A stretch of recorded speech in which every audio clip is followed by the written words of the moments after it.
As you're listening to this show, you're probably training for a race. But how dialed in is your race nutrition? Precision Fuel and Hydration has a free online planner that you can use to work out how much carb, sodium, and fluid you need to perform at your best. Brady regularly uses this resealable 90-gram gel on his longer runs. Click the link in the show notes to use the planner to personalize your strategy for your next race. Then use the code INSIDE, all capitals, to get 15% off your first order of fuel and electrolytes and help support the show. Now let's get into it.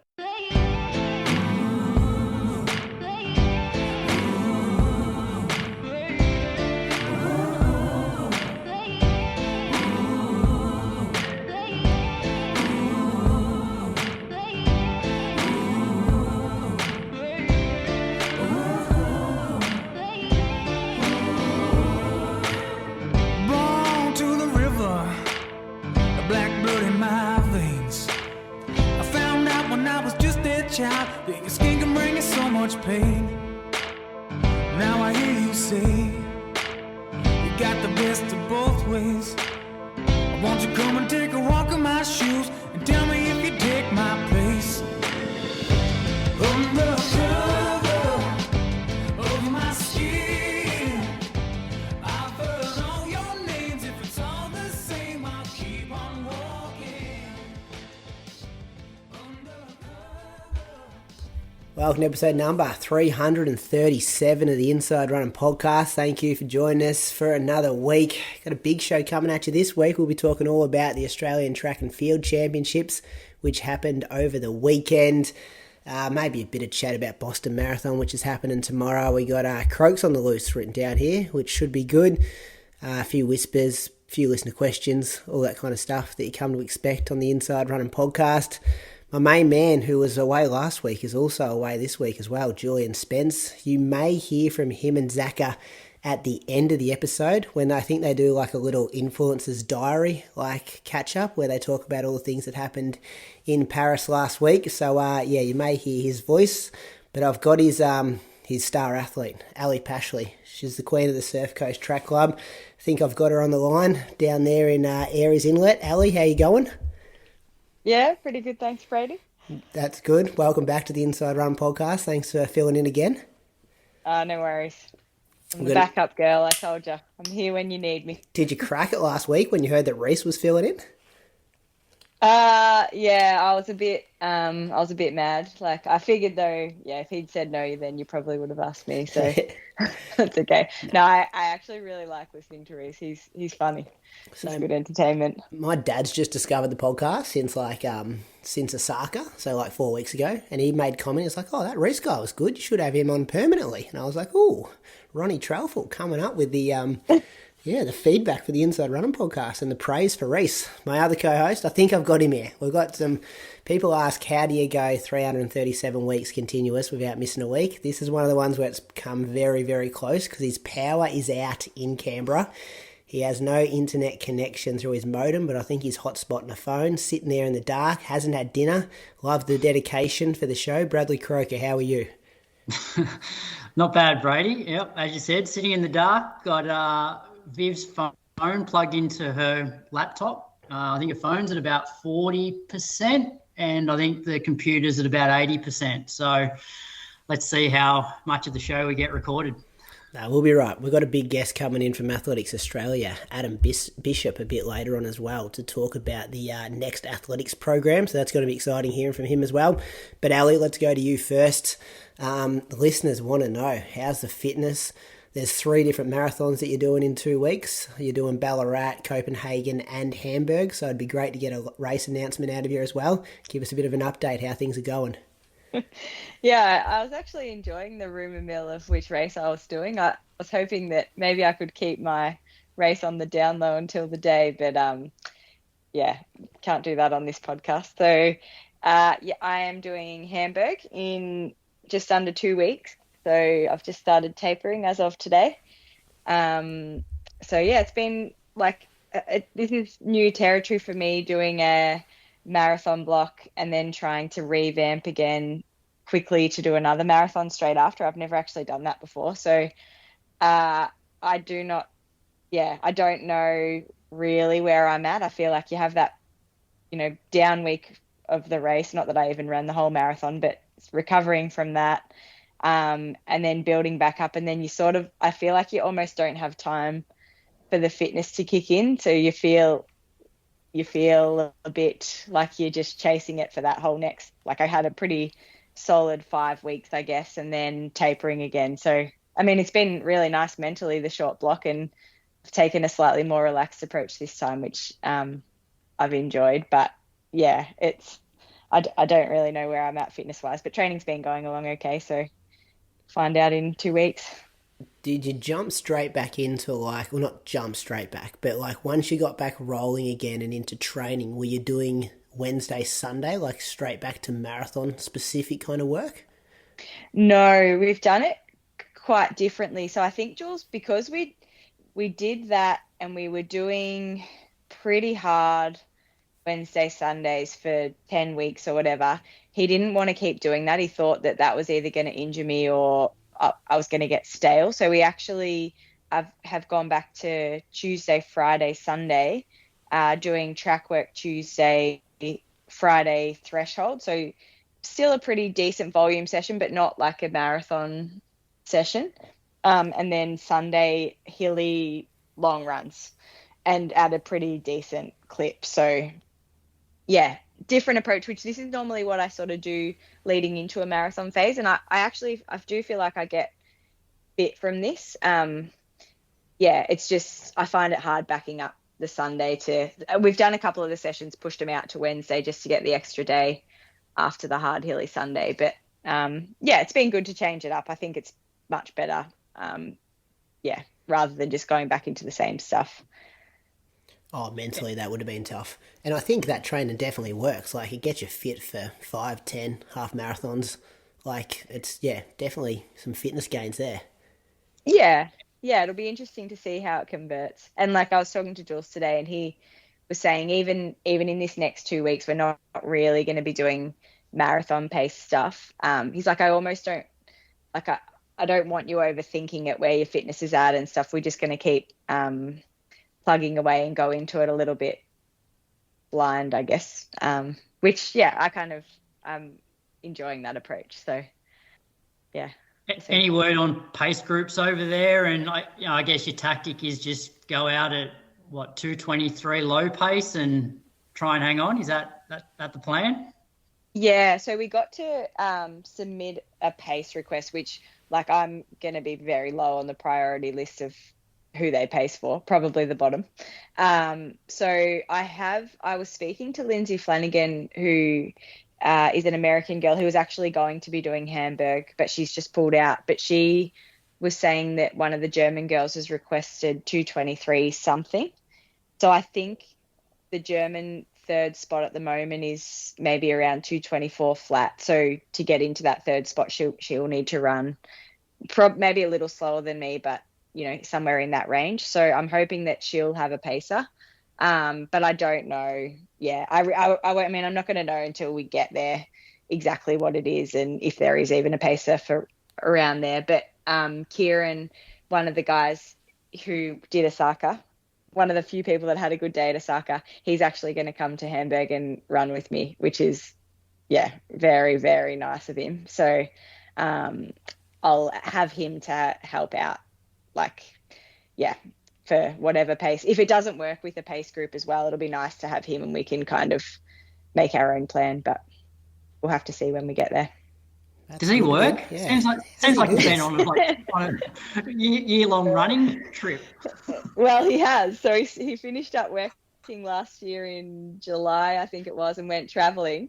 And then he's been working bits and pieces since he got back, but he didn't want to get a proper job because he wanted to have a year of basically being able to do what he wants, which he's been living a very good life. And so this, he said this sort of fits in within the year of that he allowed himself to do this. But no, he's nice. We've all been asking him that question. What are you going to do? But I think he's just enjoying kind of doing what he wants for the time being. So good on him. How early do you travel over there, Ellie? I'm going to go next Sunday. So Yeah, I just don't really want to leave Tig for too long. I'm going to go by myself. And just logistically with getting people to help look after her while Jose works, and because I left her when I went to Japan as well, I feel a bit bad about going again. So I'm just going to go for as basically minimal time as possible. So a week before, and then I'll fly back the day after the race. So yeah. Get back on Wednesday kind of thing. Yeah, I get back Tuesday night. Yeah. Yeah.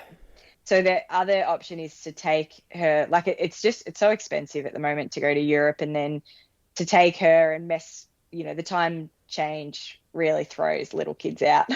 They've got no idea what's going on, and I think it's too cruel to go and do that over a short period of time. So yeah, we thought this might be the best option for this one.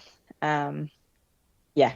And it means as well, when I get there, I can just focus on getting onto the time zone and sleep properly without trying to sort out a toddler. So yeah, it'll be good, hopefully. How's the head? Like, here you tee up for Osaka and you get real motivated and you think you're in shape to have a crack. Like, how does it feel 2 weeks or a week and a bit half out now? I'm a lot more relaxed. Like I reflecting on Osaka, there's like a lot of things that I've done differently this time, but I almost wonder, for me, if I tried so hard in that block to do everything perfectly. Like I was basically doing everything I could, the heat stuff, the cross training. I wasn't really socializing. I wasn't drinking. I feel like I really put everything into it. And I actually think in the end, it mentally drained me, and I was a bit stressed. I don't think I was sleeping as well. Like I know I probably said when I was on here it was simple because I had one goal, but I think I don't know, I feel like I maybe was a bit too extreme with everything for my personality. I don't know if that really works for me. So this time I've just I couldn't have done that again mentally. So this time I've basically just I've been able to run a little bit more. I'm not coming off that injury, so I'm not so scared of getting injured. It also doesn't matter if I get injured at this point. Like it's just, go for it and see what happens. Definitely not doing heat again. I feel like that maybe wasn't a great idea before a freezing cold marathon. And yeah, not killing myself trying to cross train every day, that I'm not doubling. I'm just kind of, taking a bit more relaxed approach. And I think it feels better. Like I'm nowhere near as fatigued as I was. I'm sleeping better. I feel less stressed about the race. Like I keep forgetting that it's so close, which is partly because of the short block, I think, but also I'm just not thinking about it every single day like I was Osaka. And I think, we don't know if that's better or not, but it's maybe a more enjoyable way to train for a marathon. And although it's the same goal as Osaka, do you feel like there's less pressure on because Osaka didn't go the way you wanted it to? Like this is the times 10 Hail Mary? Exactly. Yeah, definitely. I don't know why I felt a lot of pressure for Osaka. I think it was partly not that anybody was putting pressure on me, but I just felt like I'd had so much help from everybody to get to that point that I felt, and whereas this time I feel like, it's such a long shot at this point and it's just one last go at it. All the girls have run so fast. I do. I feel less pressure this time around. Even though it's, close to the deadline and it's my last shot, it doesn't, I don't know. It's less stressful for some reason. I can see why there was a lot of pressure for Osaka though. Like think about the amount of hype that's been, spoken about since I guess Sinead ran like the Australian record in Valencia, and then all these other girls coming out and running like low 2:23. It's like anybody that's a distance running fan in the country has been talking about probably like who's going to make the women's marathon team for the Olympics and probably the men's 1500. Like they're the two most spoken about topics, I reckon, in distance running in this country. So of course there's like a bit of pressure, knowing that everyone's talking, everyone's watching. But I guess as you said, now it's like this is it's probably less likely to get it in Hamburg than like Osaka in a way, given it's like you're backing up and more times than not people don't run as well like backing up for a marathon. So I guess that's why the pressure's probably off a little bit. Yeah, I think so. Yeah, and maybe now I feel more like an underdog, and not. Yeah, I don't know. Maybe coming off being in the team last time, I felt like there was sort of pressure to try and be there again. Whereas, yeah, I don't know. I think it. Yeah, I don't know. I'm not sure. That would make sense. Seeing Jess's result last week, though, that must give you a bit of confidence. Like it's just another Australian mum who's done it. Oh yeah, Jess's result last weekend was incredible. Like I can't even I guess having just done that, have a baby, try and come back for a marathon. Like I think it's different as well coming back to shorter events, but that base that you need for the marathon and the fact that what she was able to do in 7 months, just insane. And even other little things with Jess, like she couldn't probably do as much training as she's done in the past, just logistically. She would never say this, but she had COVID a few weeks before the race. Like Ellie she was going through a bit of a sleep regression. Like, so she had all this other stuff going on as well. And then to still travel over there with her baby and then come out and do that was awesome. And it is. It's inspiring. And again, like everybody running so fast, it does give you belief that maybe you can do it as well. But yeah, it also still 2:23 is such it's so fast, and I still have a lot of respect for how fast that time is. And I know you don't just train and then run it. That's not how it works. Like everything has to go well. Do you want to take us through a Monday to Sunday last week? So this would be your last bigger week before you start tapering. Yep, sure. So last week Monday, what did I do? Well, you come off that half marathon, didn't you, on the Sunday? Yeah. So that was the one week we did a bit differently, where we did the half marathon. We did a Sunday workout. So the idea with that was like a marathon effort tempo, as part of the Geelong half marathon. So I came off that. I was actually a bit crook on Monday. We've had a bit of a virus going through our household this last week or so. So I ran in the morning with Bree 11.5 Ks. And then I was supposed to double in the Arvo, but I didn't. I was feeling really crap. So I just took the Arvo off. And then Tuesday I did 16K in the morning and 7.5K in the Arvo. Just 2 pretty easy runs at home.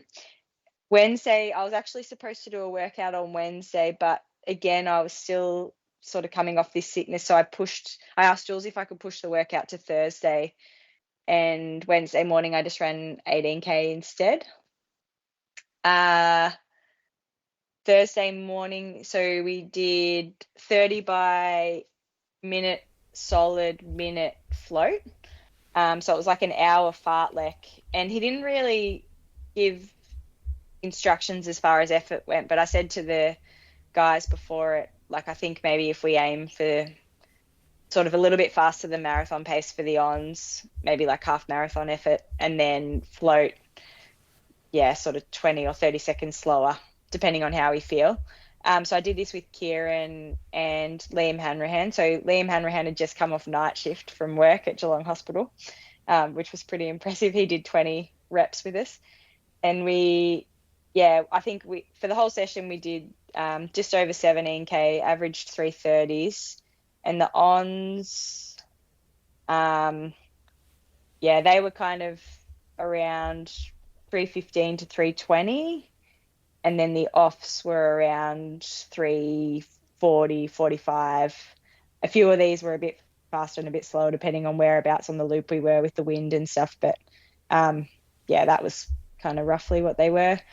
I felt like my heart rate wasn't very high, but my legs felt a bit crap on this one, just a bit tired maybe. I think, I don't know if it was just having been a bit sick or what. But, I kind of like doing those ones in the middle of a marathon block. Sometimes you need a session where you can just run to feel like if you're tired, you can go a little slower. If you're feeling really good, you can push a little harder. And that was kind of a good session for me on that day. I think Kieran was feeling really good. I could tell he was feeling good, so I told him to go at the end.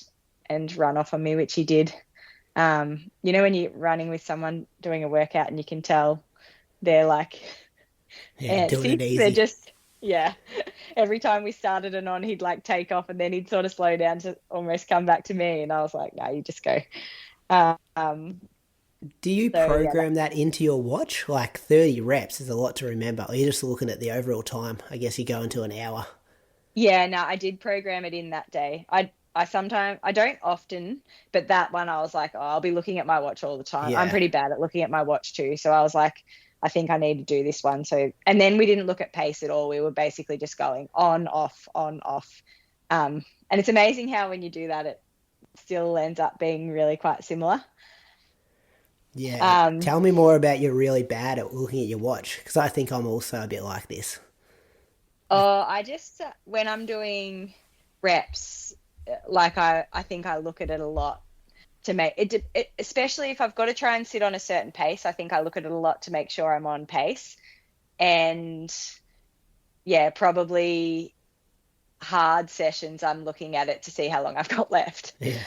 Like I had Kieran one day was on the bike with me when we were doing I can't even remember what the workout was. And he was like, stop looking at your watch. Yeah.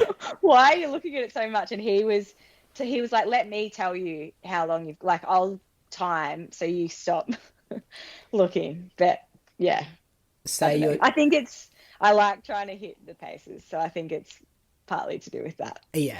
Say you're doing like, I don't know, 3K reps at marathon pace. How many times within 1K of those reps would you look at your watch?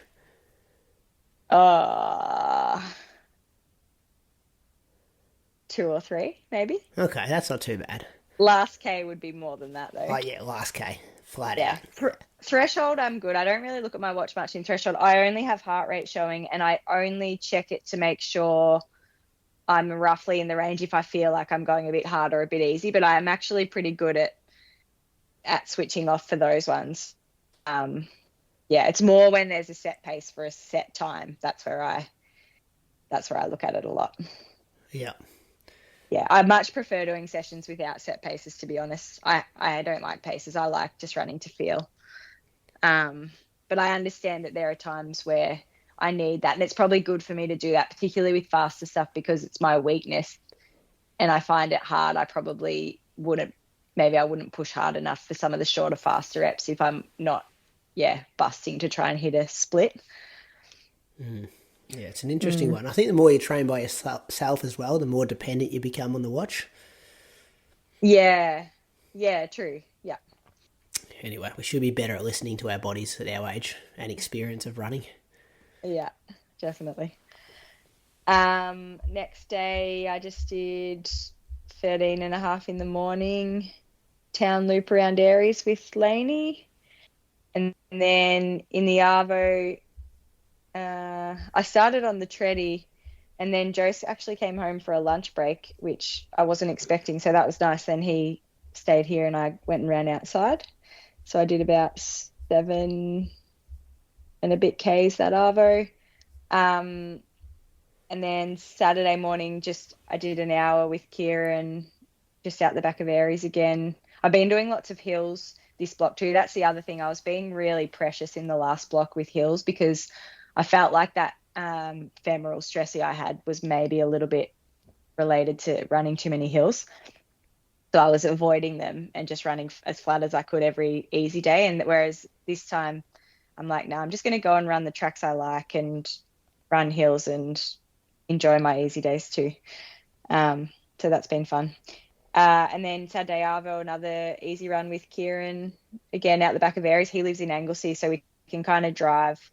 Like I drive straight out behind Aries, and you can come from the back of Anglesey near Jules and Bree's house, and it kind of meets on this road almost halfway between the two. So we run out there a fair bit. And then Sunday we had 36K.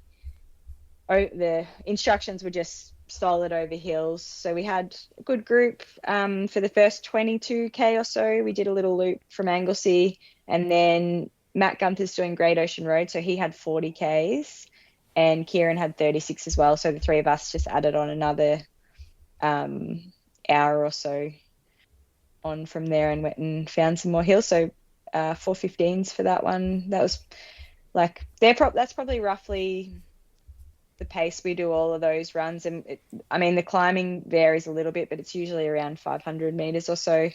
And that felt, I felt okay. I'm feeling good aerobically. Like legs still get really fatigued by the end of those hilly long runs, but getting there. It's actually it's getting a lot cooler in the mornings now too. So I think that helps. Oh, best time of the year to train. Cool mornings, sunny days. Yeah. So good. Yeah, it is good. It's really nice. And we've had not much wind down here too, which is pretty rare down the coast. So that's been nice as well. That's good. How many Ks for the week? 156. And then, we'll drop it down now. And it's looked pretty smooth the last 4 weeks. We're all kind of 130 to 150. Yeah. I had a couple of hundred. I've missed a few runs in some of my weeks because if I haven't had my watch or if I've done it on the treadmill without my watch. So I think it's been, I've had a few at 160 and then, 130, 140. So, not too bad. That's pretty standard for me. I usually get up to about 160 and then my down weeks are down around sort of 130 or so. Yep. Watch this space. Just under 2 weeks to go. It's pretty exciting. Andy Buchanan's in action there as well, Hamburg, so he'll be going for the qualifying time. Yeah. Liam as well? Is he? He was entered, but I thought he was only going to run if he needed to. Okay. I was actually talking about this with someone today. I wonder if he will, because he's in on rankings still at the moment, isn't he? Good I'll question. Just check. He has been the bring last it couple up. of weeks. Yeah. But him not running risks Andy running the time and him then potentially getting knocked out. I'll look it up, Croaks. You got to save your battery. You got me worried on I'm your back. internet. You're back? I'm back on. I've actually switched across to my my normal computer. The power's back on. Man, I'm happy to hear that. Happy to hear you back. I was wondering at any stage you were going to drop out. It just would have been me and Ellie for the next hour. You did drop out for a bit, did you? Yeah, I dropped out, but I dropped out when I changed over to. I was thinking, I'm like, geez, I'm asking a lot of questions here. Yeah, I was like, I'll just keep talking, and then hopefully Brad will come back. I had your Strava up. I didn't even see him disappear, so that was probably a good thing. Where's he sitting at, Croaks? He's 71st. Out of 75? Ooh. No, I think it's 80, isn't it? 80. Have you seen... 80, but there's London, there's Hamburg, there's Vienna, there's Copenhagen, Prague, Ballarat, Christchurch. Ballarat. I think he might be safe with Ballarat unless Brady, you come out and run 208. The Tom Decano's going for the time. Don't sleep on Tom Decano, Ellie. Yeah. Oh, I feel like Ballarat would be a hard place to run 208. I saw Mono in one of the promos. He reckons it's going to be fast. Yeah, I analysed Ballarat pretty hard because that was one thing I was considering. Bit easier to get to Ballarat than Hamburg. Yeah, like if it was dead flat and the weather was good, that was probably what I would have done. Get a pace pack. People are signing up for that. There's a decent climb both laps. It's early though, isn't it? Isn't it in like the first couple of Ks? I don't think so, but I thought it was towards the end, but I'm not actually sure. Okay. Anyway, good. Good on. I'm glad Tom's having another crack. Yeah. It's a shame. So there's still a few. That's what we're saying. Liam's not exactly safe yet. One thing. It just would be interesting to know what he would do because, I don't know. That would be stressful just sitting waiting. I mean, like chances are 71st he'll still be in the 80 by then, but it just kind of depends how many guys from other countries are having one last crack. Yeah. Have you seen there's more women? There's more women who have got the time than allocated spots now. So no women can get in on ranking points, and there's now too many women with the time. So do you need to go quicker? That's not really surprising. They take everyone, don't they? The time. Yeah, the same thing happened for Tokyo. They Okay. initially said they were capping the fields at, it might have been 80 as well, but then way too many people ran the time. It's not really that surprising. Like the women's time seems softer than the men's, don't you reckon? Yeah, definitely. 2:26.50 versus 2:08.10. Yeah, especially when what we're seeing with like global marathon running, how it's just improved so much. Yeah. And then you look at Australia, there's 6 women that have run the time and only 2 men. But yeah. Yeah, a bit of an interesting wait for Liam. Croaks, what have you been Brian doing? Gregson's doing Hamburg. Oh, as well. yeah, I did get that across my desk. Yeah. What did he run at Melbourne for his debut? He was just behind Reese, wasn't he? 2:14? 2:14. 2:15, yeah. 2:14, 2:15. Yep. Yeah, so I'm not sure whether he's going to go for the qualified too, or whether he'll just try and like put a big PB on the board, or It's a big jump, isn't it, from 2:14 to down to 2:08. And he hasn't... What's he run for a half? Like, he's a freak at, like, PBs with his shorter distance. Obviously had the Australian record for 1,500. But he hasn't blown a massive... Like, he hasn't run a 60 or a 61, has he? He's more like 63, 64 for the half. Yeah, I think so. I reckon. Which makes going out at 64 pretty difficult if that's your, PB for the half pace. I'd be very surprised if he ran 2:08. I think he's run 63.40 for the half, and he's run 2:14.54 for the marathon. Yeah. He sort of seems like him and Jen both kind of seemed like they came into the marathon respecting how hard it is too. Like neither of them went out in their first one and tried to run, the Australian record or anything like that.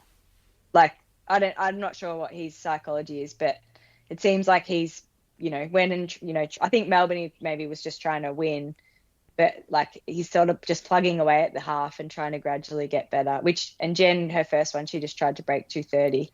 Obviously then her second one was massive, but I don't think she went to Valencia trying to run 2:23. I think that was just what happened on the day.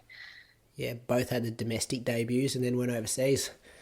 Yeah, because it's interesting coming from the track. Sometimes people do like try and sort of blow it out of the water straight away, but yeah, because the pace feels so easy for a 3. Was he 3:31 or 3:30? Pretty quick, whatever it was, the Australian record. 31.06. Yeah, that's right. It was really low, wasn't it? Monaco. He was pretty young too, I reckon. It was back in 2010. Yeah. Remember waking up to that news. Crazy. 2010. Yeah. Wow. A lot of our listeners may have never heard of him, and here we are, like, just spending 5 minutes talking about him. Croaks, what have you been doing? You've been sick? Yeah, very much been sick like all last week. I only ran yesterday, and even then it was more just to get out the door and do something. I was going to run on Saturday, but I just still felt really just heavy in my head, and I knew that if I went out on Saturday, like I would have hated every minute of it. Whereas yesterday, once I got going, I actually felt okay. So I just did 36 minutes yesterday at 4:23. So didn't feel amazing at the start. Felt good by the end, and sort of glad that I got out the door. So that was my week, 8K. But yeah, it was a pretty rough week last week. And then Viv sort of got it halfway through the week. What was your sickness?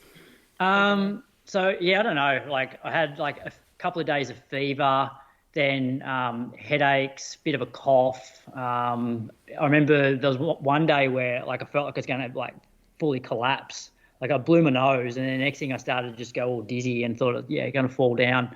But feeling much better now. There's been a lot going around here in Canberra. I know that.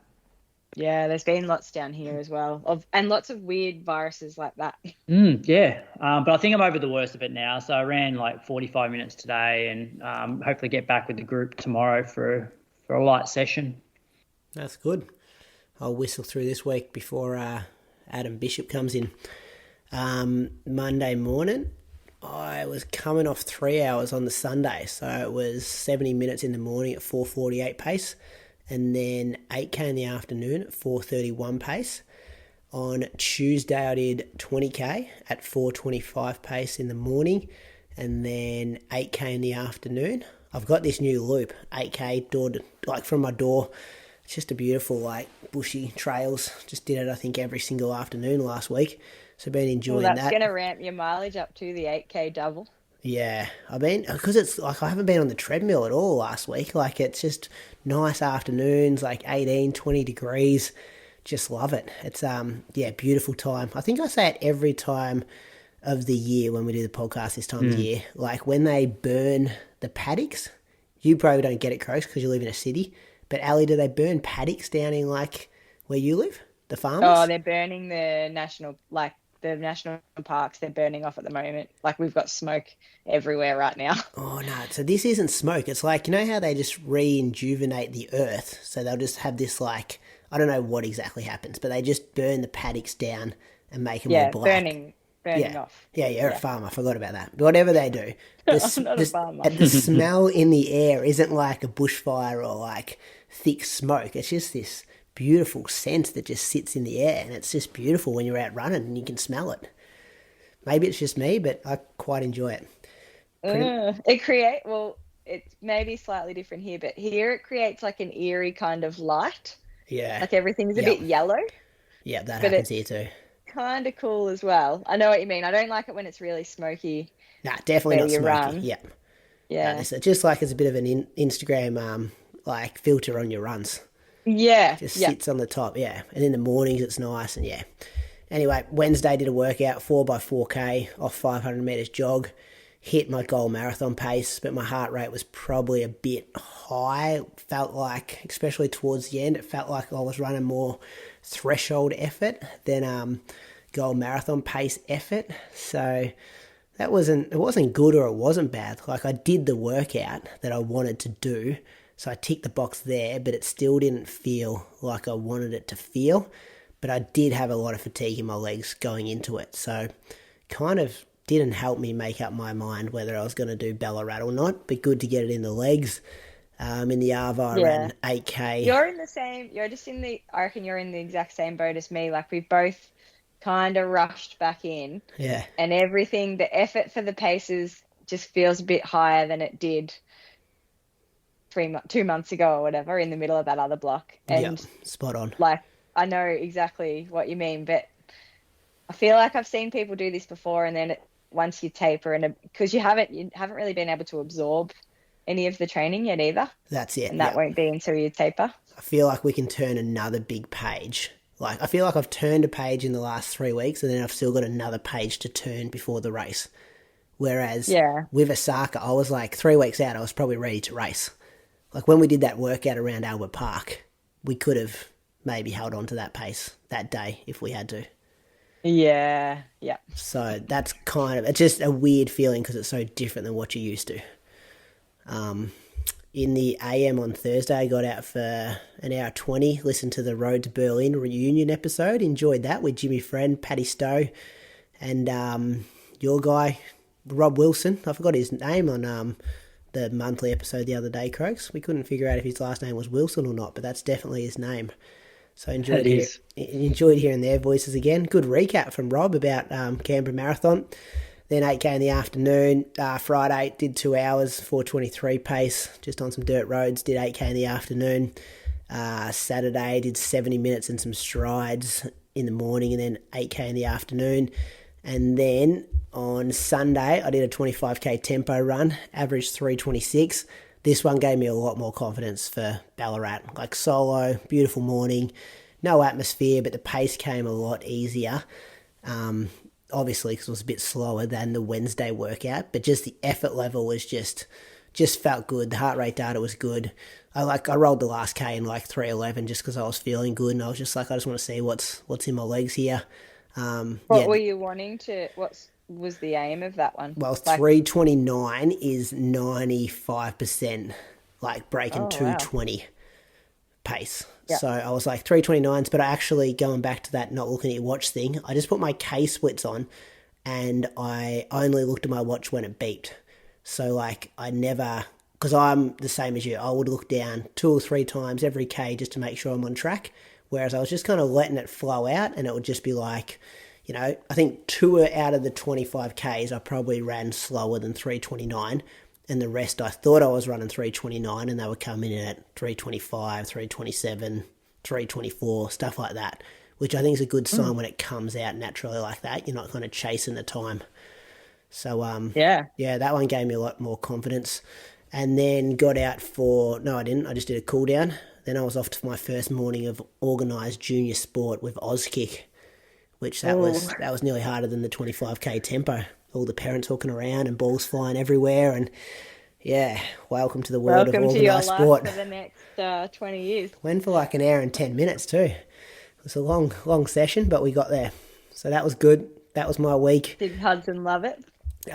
He's still in the youngest cohort. So I think he was just figuring out what's happening. So you have to turn 5 in the year to go. So he turns 5 in September.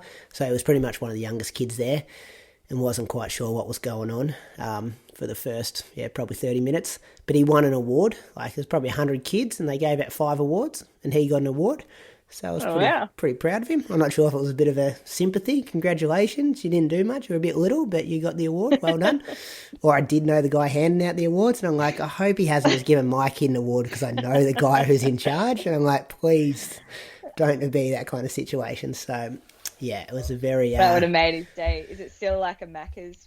No, just a certificate. It's just a certificate. Oh, really? I was like, surely they get a Macca's voucher or some cash or, something like that. Yeah. So he put it up next to the 2 stall sashes in the lounge room, Croaks. It's hanging up there, the old Oz Kicker of the Week award. 201k for the week. Hit the double ton, which 201? Was good. Yeah, 201.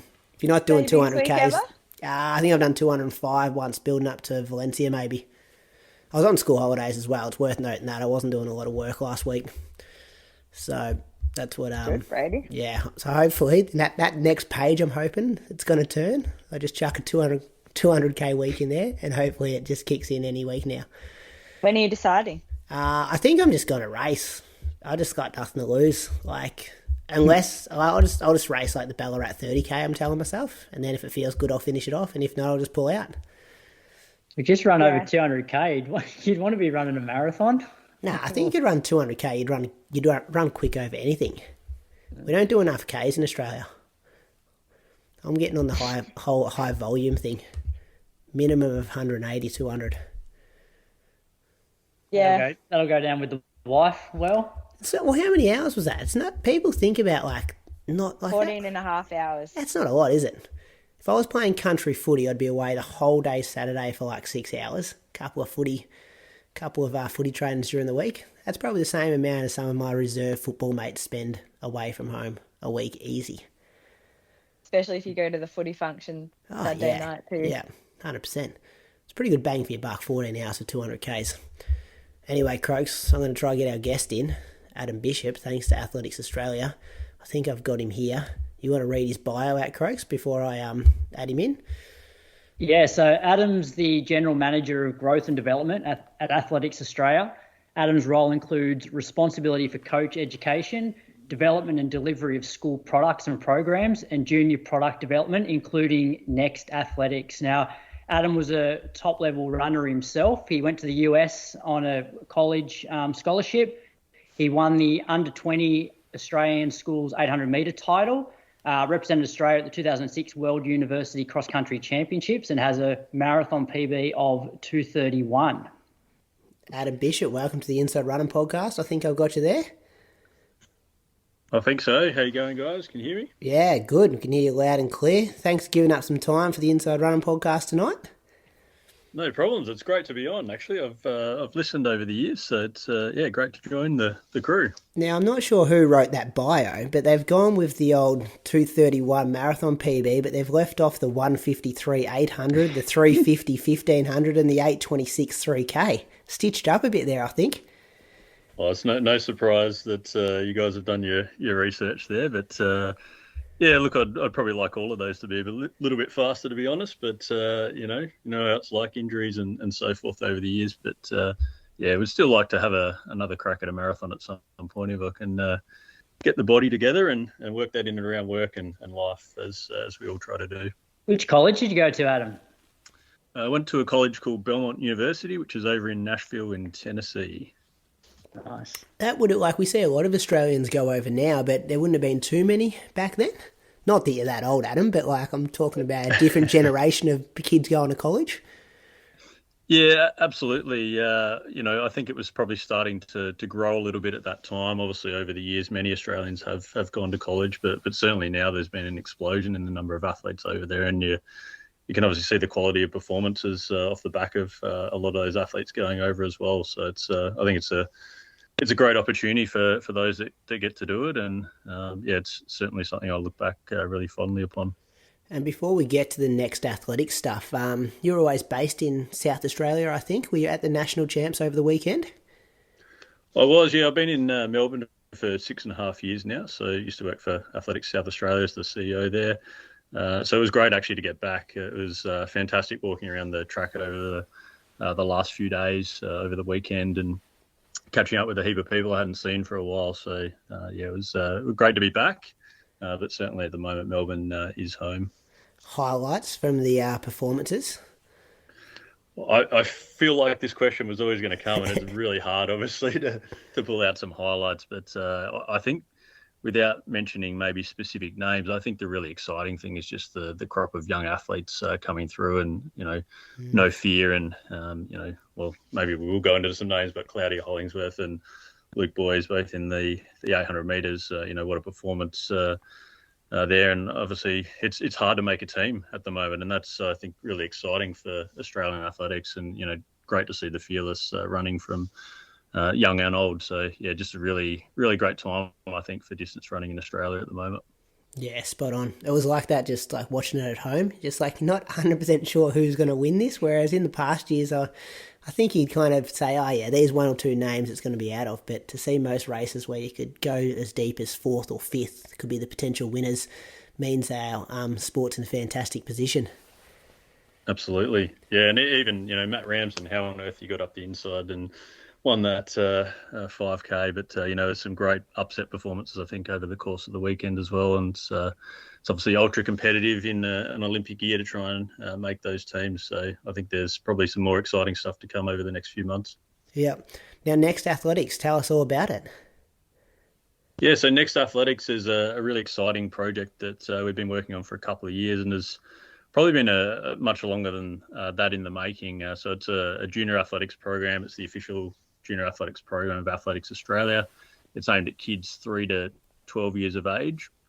And we've built this off the back of a whole heap of research, both our own research and sports participation research from Australia and all over the world in terms of what motivates kids to get active and the types of formats that suit them as well. So this is really a term-based program that's around fundamental movement skills for athletics, so physical literacy, things like running, jumping, throwing, and all the life skills that all of you as runners would know are really you derive from participating in a sport like athletics. So it's about fundamentals, getting people the basis of all those skills, particularly really young kids. It's on a sort of 45 to 60 minute basis depending on the level. There's 4 different tiers across that 3 to 12 years age group, and it's really around fun and as I say, developing those skills, and ultimately about physical literacy, which is really the competence, confidence and motivation to be active for life, and whether that be in athletics or any sport, or even just knowing that it's important to get out and exercise. So really trying to change the landscape with that program, and really excited about the future of it over the next hopefully 5, 10, 15, 20 years to really drive that participation base in athletics in Australia. Yeah, so it runs independently to school programs, like it's something people can sign up for to get their kids involved? Absolutely. So community-based program. So we've initially launched the program in a select number of locations in Victoria and Western Australia. Our larger plan is to roll that out to more locations. So we're actually working in partnership with a range of private providers. In Victoria, we've got Belgravia Sport Community who run a lot of rec centres and those types of things. So the great thing about this program is that it can be delivered almost anywhere, whether it be parks, gardens, inside indoor venues, almost anywhere. And then in Western Australia, partner with Jungle Sports over there, who are a leading provider in the market for junior sports participation programs over there. So yeah, it's really open for sign up now at nextathletics.com.au, and people can jump on, find a program. If there's not one near them, they can go and register their interest, and when there's one available, we'll let them know. But it's out there now in the community in 57 locations, I think, or programs that we've got running initially. But we hope to build that over the years to hundreds of programs across the country. And who runs the programs, Adam? Is it like they have to be Athletics Australia accredited coaches? Yeah, so as part of the program development, so we've developed all the content, so all the activities. So it's a games-based program, so it's about learning those skills in a fun environment, and certainly competition's an element of that, but not in the traditional sense of lining kids up in 100 metres. So yeah, it's run by accredited coaches, and so we built a training program off the back of that, the Next Athletics Coach Education Program, and so all those coaches that lead those activities go through that course of education. So it's a mixture of online learning and then a practical face-to-face. And it's similar to what we do at Athletics Australia with our broader coach education framework, where you can go through the different levels and different event group focus as well. And I'm just reading here, so there's 4 different levels. Is it a bit like sort of learn to swim, where once you tick off all the competencies, you move up to the next level, or the levels are purely just age-based? That's an excellent question. In fact, so it is probably both is the answer to that. So certainly we've built each of the 4 levels around a particular age, and it's really to sort of align with the school years as well. So the first level, for example, is kids aged 3 to 5. So it's more in that preschool space. So yeah, certainly the program's built in a progressive way, so that the skills build on top of each other, but that's not to say that someone can't come in at any of the other levels. And the program's really adaptable and flexible, and the coaches will be skilled and able to bring people in no matter what their base level of skill and understanding is. So yeah, certainly progressive in that kind of learn to swim type structure, really sort of building on those fundamentals, and then later in the program looking more in those upper age groups, looking a bit more like we'd understand traditional athletics to be in terms of track and field. I love that as a school teacher, the numbers are capped at 20 children per class. That's absolutely, yeah. Well, I've got a teaching degree as well, Brady, so I certainly know all about that. It's not an easy gig being a teacher, but we really want to give the kids a great experience, and you could run a lot of kids in a class, but then they don't get the attention that they need. It creates issues around potentially behaviour management, as you'd appreciate as well. So we really want to make sure that it's a positive experience, and that kids walk away with, as I said, those fundamental skills and have a positive experience. And that's such an important component of kids' participation in any sport or physical activity. If it's not a positive experience, it's actually going to have an impact later on in life. So it's really important, particularly athletics is one of those fundamental foundational sports, is that we give kids a positive experience from the outset, so that it sets them up to enjoy sport and physical activity throughout the rest of their lives. Yeah. And how long do the sessions typically run for? So in the 3 to 5 year age group, that's a 45-minute session, primarily because the attention span of younger children, and we actually we require parent involvement in that first year as well. So it's actually a good opportunity for the parents to get involved with the kids, and be a really enjoyable program. And then the next 3 tiers up to the age of 12 are both 60 minutes in duration. So it's once a week, and we wanted to create a program that actually resonated and fit in with modern families and parents. We know everyone's busy and time poor. So really trying to cater that program offering so that it suits parents and is flexible in its nature, and there's lots of locations. So yeah, really trying to cater for that broad participation in athletics. And runs within the school term. So does that mean, like, we just kicked off term 1 here in Victoria, term 2, in Victoria today? Like, is there one about to start in the next couple of weeks? Yeah, exactly right. So we try to avoid the first week of the term because, as people know, parents know out there as well, it's always a bit of chaos getting things going, and there is an opportunity to join the program progressively as well. So if you do miss out on the start of term, so generally we start them in week 2 or 3. They may start a little bit later here in Victoria. Certainly go to the website and check that out. But lots of options there, and we let people settle into the school term and then jump into the program. But as I say, if you miss the start of a program, there is an opportunity to jump in later on as well.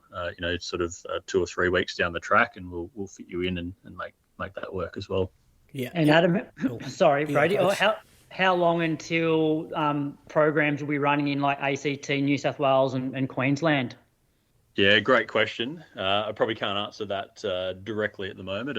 What we're encouraging people to do is where they have interest. So go and check out nextathletics.com.au to have a look at the program and register your interest. What we'll do with that data and that information that people provide us in terms of where their interest is, we'll use that to help drive future program locations. So, for example, if there's a heap of interest in the ACT, which hopefully there is, we'll have a look at that as obviously a location and then build out programs from there as well. So it's really making sure that we can scale this in a way that's sustainable as well, rather than try and do everything at once. We want to slowly build that out and make sure that we learn as we go as well.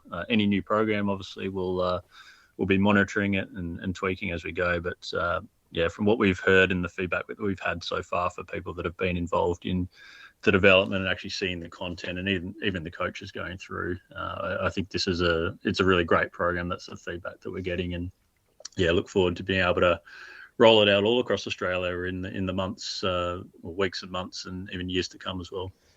Will there be opportunities? I think I've seen in the past with, is it Coles, one of the major sponsors, like Jared Clifford often gets down to Little Athletics, or you see Jess Hull kind of pop up now and then, like opportunities for some of our bigger names to be involved in the future? Yeah, absolutely, and that's what we're looking at. We'll look at getting commercial partners on board. So if there are any commercial partners listening, particularly large commercial partners, we'd obviously love a conversation. And we're in the early stages, but we think this has got enormous potential. And what we're really keen to do, and we did a little bit of it over the weekend over in Adelaide, captured a little bit of video from some of our stars, helping them to or getting them to help us promote it a little bit. But the longer term plan, or even the short term actually, is to get some ambassadors on board, some formal ambassadors, and really try and drive awareness around the program. Because as you can imagine, starting something new, it's getting the word out there, and it's great to be able to have this platform here to be able to tell people about it, and encourage you to go and have a look and spread the word as well. And then information like regarding costs and stuff, that's all on the website? All that? Yeah, absolutely. Yep. Yeah, so you can go into the individual program. So there's a search function on there. You can go into that program location and it'll take you through the costs of those. Generally, they're fairly similar, but they do vary depending on location as well. But yeah, all that information will be on the website under the individual programs, including information that explains each of the levels as well and what you should expect in each of those. Sounds like a great initiative, especially when every primary school kid in Australia does athletics for PE curriculum and has their athletic sports and all that kind of stuff. So this would be a great opportunity to get your child involved early and get a bit of extra practice for stuff they do at school each and every year. Absolutely. And, importantly, again, really reiterate that point around the fundamental skills and getting the base right. Running, jumping, throwing, the basis of pretty much every sport and physical activity, including athletics. So this program helps get that foundation right. And, that's what's going to take people to whatever level of performance they aspire to, and at the end of the day, it still has to be fun as well. So, yeah, certainly that. I think what we've seen from our research and even anecdotally as well is that the traditional school athletics carnivals, it works for those that are, competent in doing those skills. But more and more we're hearing from schools it's getting harder and harder to engage all kids in traditional type athletics. So these types of programs are really important in making sure that kids develop those foundational skills, and that when they go to a school sports day or a school athletics carnival, they've got the basis of those skills and they can do it in a fun way as well. Last one for me, Adam, which isn't related to Next Athletics, but what's the latest? I remember probably a year ago, maybe more, you might know the exact dates, with the relationship between Little Athletics and Athletics Australia. Was it the One Athletics? Was that the proposal that didn't come through? Like, where are we at with that in terms of athletics here in Australia? Yeah, and it's a good question. It's probably a longer conversation, probably a segment in itself, which I'd be happy to talk to. But unfortunately, that attempted merger, which was at the national level, didn't go through. It got the votes on the Athletics Australia side with our member associations, but unfortunately, it didn't get through on the Little Athletics side. That said, there's some really positive stuff happening at the moment, and Next Athletics is a good example of where we're just trying to expand the athletics footprint as well. And I often use this stat by, I think it's about 2040. The Australian Bureau of Statistics says it's going to be around 6.1 million Australian kids aged 0 to 14. And athletics at the moment probably reaches maybe 100,000 of those kids, which is a sizable number. But this program is about addressing a larger market of participation and offering a different experience than what's currently delivered in the athletics environment. Yeah, interesting. Because I always thought little aths would have been higher than that, I suppose. But that's just my perception of maybe living in a small town and running past and seeing all the kids run around on a Saturday morning.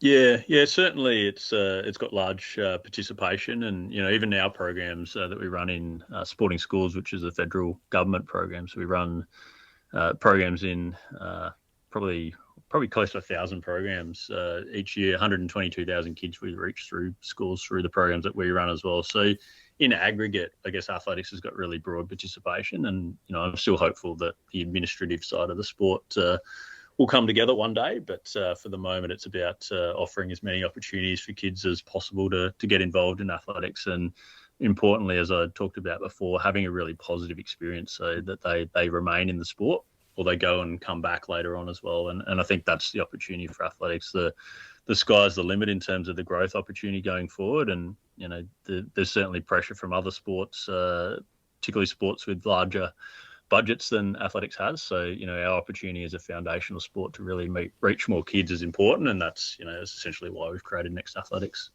Awesome, Adam. Give us that website again before we let you go. It's nextathletics.com.au. So go on, there's heaps of information on there and check it out. And you can also follow us on socials on Facebook and Instagram as well. But nextathletics.com.au. Awesome work, and thanks again for your time. Thanks for having me. Really good luck for that next marathon, Adam. Prep. You got one picked out? Thanks. You've got to get fit enough and in a position where you have confidence to pick one out. So hopefully I can answer that soon. But still stuck around that about 60K a week at the moment. So I've got a bit of work to do before I can really hone in on one. Oh, that's all right. Good luck with that, mate. We're going to continue with the show, but thanks a lot for your time. Thank you. Appreciate it. All right, Croaks, should we thank some Patreon supporters? Let's do it. I've got Scott Burrell this week. Scott's from London, and according to his Power of 10 profile, he runs for the Clapham Chasers. It has PBs of 15:58 from the Valencia 5K, 33:41 from the Run Through Victoria Park 10K, 74:47 at the Valencia Half, and 3 hours and 5 minutes at the 2021 London Marathon. Had a look at his Strava, and he's been training in Kenya recently, but unfortunately came back from Kenya and's been battling an injury since. So thanks for your support, Scott, and all the best with that injury. Hopefully you're back running soon. On you, Scott. Ellie Pashley, you still here? Who are you thinking? Yep. Am I blue? Yeah, that's you. Hugh Marsland. He's from Port Macquarie in New South Wales. He has won the Port Macquarie Park Run on numerous occasions with the best time of 16:21, and he ran 76 minutes at the 2023 Newcastle Half and 2:37 at last year's Gold Coast Marathon. So he's a speedy runner. So thanks for the support, Hugh. Thanks, Hugh. I'm going to thank Paul Bolton from Door Park, South Australia. He's ran 19:49 for 5K at the Run as One track time trial. He's ran 41:19 at the 2024 Dolphin 10K, and he's ran at 94:36 at last year's Cedar Bay Half Marathon. Looks like he's preparing at the moment for his marathon debut at the Gold Coast.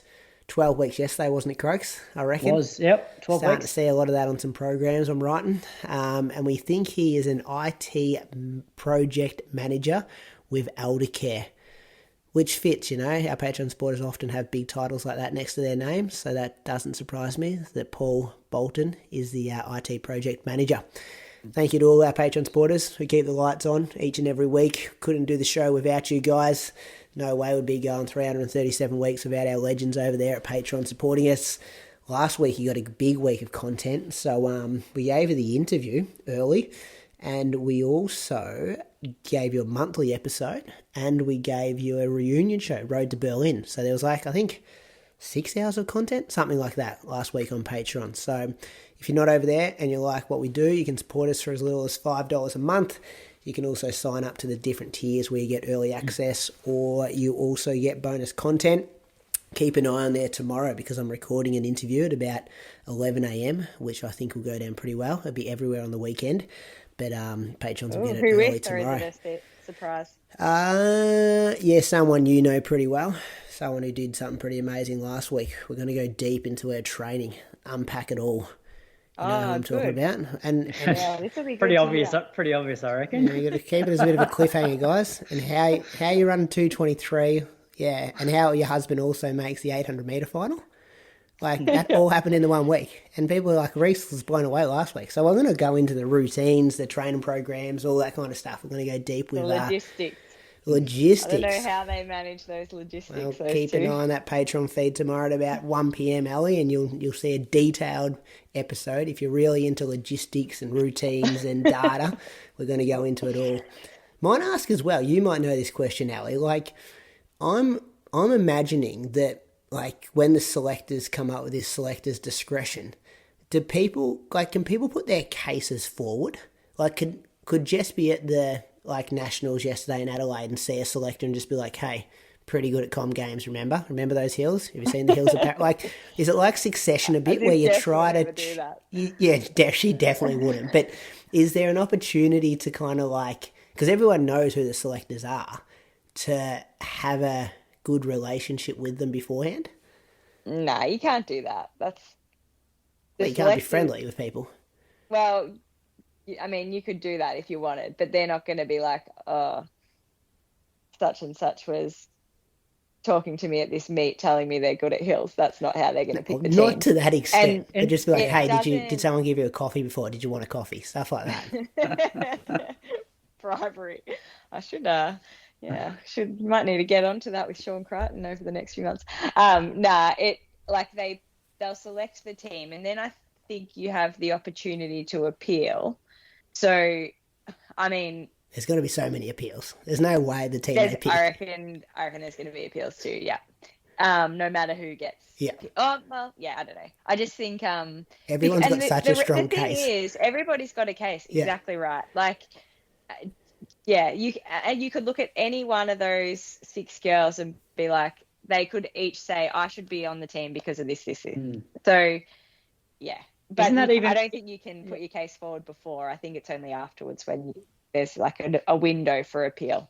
And I always feel like because everybody has a case, it's almost the most fair to just pick the 3 fastest. Nah, because go with the best case.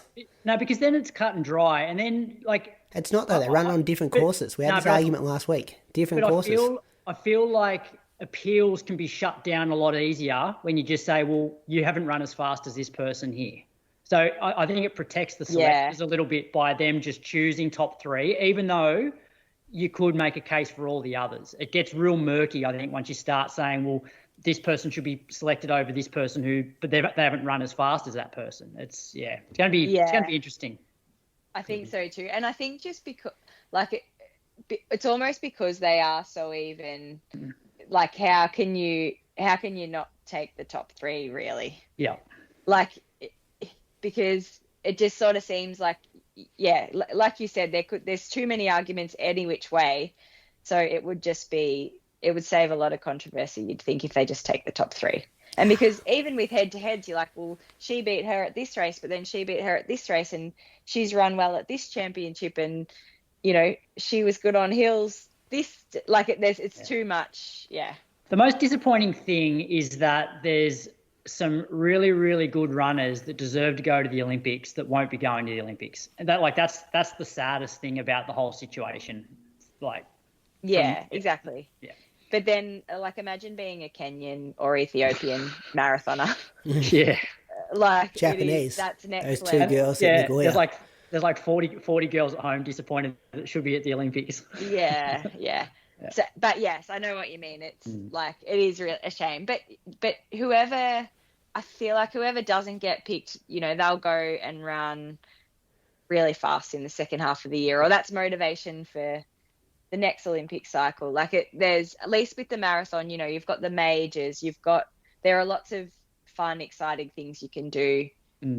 I know the Olympics is the pinnacle. And I do feel for Jess in that, like, she's had, obviously timing kids with it is tricky with those Olympic cycles. And she's kind of, you know, really had to come back quickly both times to try and make the Olympics. And I mean, God, she ran so fast 7 months post, but yeah, it'll be really interesting to see what she can do in another 6 months.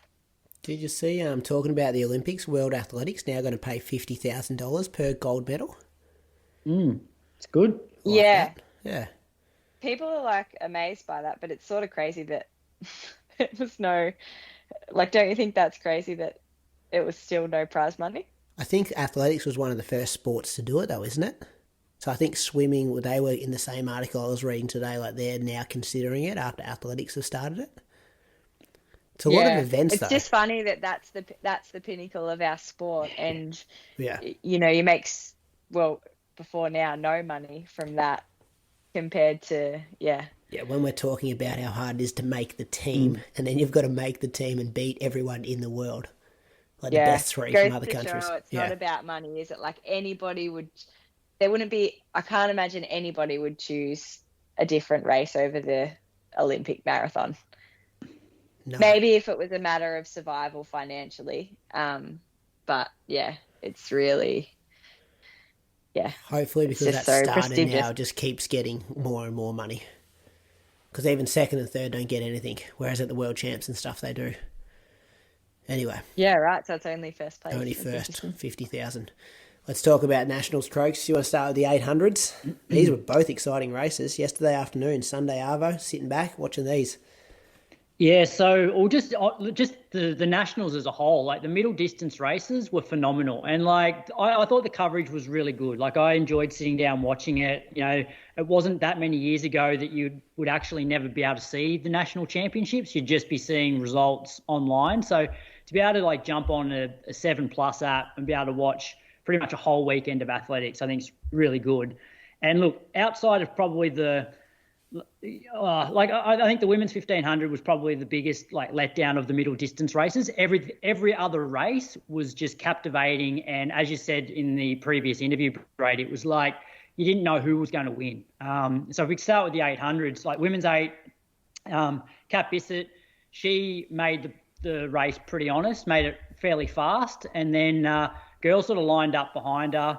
Abby Caldwell sort of did her typical thing where she starts to sort of accelerate around that top bend and looked like she was sort of going to pull away. And then, Claudia, she sort of always holds off until hitting the home straight, and she was just so strong. So Claudia got the win, 158.4, which was an Olympic qualifier. It was the number 2 all-time fastest by an Aussie, broke her own under-20 national record. Abby Caldwell was second in 159.01, which was also an Olympic qualifier. Bendirio Boyer finished quite quick to run over the top of Kat Bissett, running 159.33. Awesome race. Thoughts? Yeah. Can we just, before we go into all these results, this is the first national champs in an Olympic year that I can remember, whereas if you got the time and you won, you weren't automatically selected. That's what was confusing us a bit last week. Yeah. We're trying to find that criteria. So I found it. You have to, the criteria said you have to have the Olympic qualifying time, you have to be first or second at the national champs, and then you have to have competed in the summer series meets. So after that, Claudia ticked all those 3 things off. Her and Abby both had actually, so they were picked at the end of the championships. Whereas when we go to the men's race, Luke Boyes got the win in 144.73, took it out hard, led into the straight, peak ball come up on his shoulder, and then he kicked away again. I think this was probably running the meet. Although he didn't hit the time, so he wasn't auto, whereas Pete Bowl was second. He ran 145.06. He's got the time, and he's been running summer series events, and he was second obviously at the meet, so he was named on our Olympic team. Peyton the Beast Craig was third in 145.76. This was, for me, as I said, race of the meat. Croaks loved it, and he missed the standard by 0.03. Yeah. Brady, that's devastating. Isn't it? Yeah, it was so he'll get good. it though. He basically led the whole race. So get him overseas in a race where there's a pacemaker. And so because he's won nationals, he's only 300ths of a second off. As long as he can either get the time or be in the ranking points, I think we'll probably see him at the Olympics. Pete Bowles an interesting selection because, Pete's class, he's finished 4th at the Olympics, but I disagree that he ran the Summer Series races, Brady. He ran 1/800 at the Albie Thomas Mile, which I don't actually think classes as the Summer Series meet because you've dug into this more than I have. But he was injured. He pulled out of Adelaide the start, didn't he? Yeah. Now you mentioned that. He ran an 800 there at Bankstown, and then he did the stall 1K. So did he run a 1500 somewhere? I'll look him up. Pashley might have got you here, Croaks. I know you come in fired up, but she might have. I thought he was meant to run. He was meant to run the Maury Plant Mile, but he pulled out, didn't he? I thought that was the one he was meant to do. Was it. Looking him up.